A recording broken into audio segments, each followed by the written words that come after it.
Hai, salutare fraților și bine v-am găsit aici la un nou episod cu porumbiei. Am pus o pătură aici în geam că am scăpun să-mi bată vântul.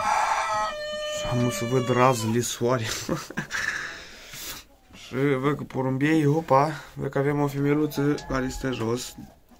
A treia, dar n-are nimic și asta de aici care te-am fugit. Îi arunc pe aici și ea de să ouă, Femeluța asta aici. Și ca noutate am băgat o pereche la împerecheat și fix. Hai să văd unde-s. Opa, să aici după pătură, dar nu se văd. Stai așa să fiară cumva. Stați așa, hop. Perechea asta. Așa, i-am băgat aici pentru că i-am pus într-o boxă, dar nu prea sunt perechea, că erau prea liberi așa.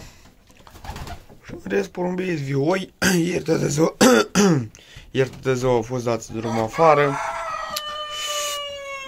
Dacă se mi dezghețau o leac, făceam și o curățenie aici, dar nu s-a dezghețat.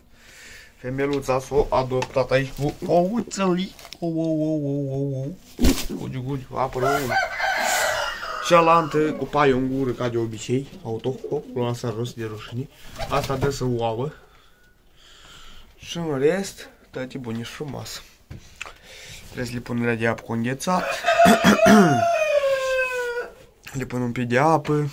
Alea de mâncare îndată. Fac un live pe YouTube, pe TikTok. Și mulțumesc pentru suma de 72 de abonați care v-ați abonat acolo. Mulțumesc. Chiar nu mă așteptam la așa sumă. Și în rest, porumbeii sănătoși. Ce să vă mai zic? Dați acolo un like, o abonare. Și toate bune și frumoase, fraților, ne auzim la un nou episod afară. Este urât. V-am pupat și pa.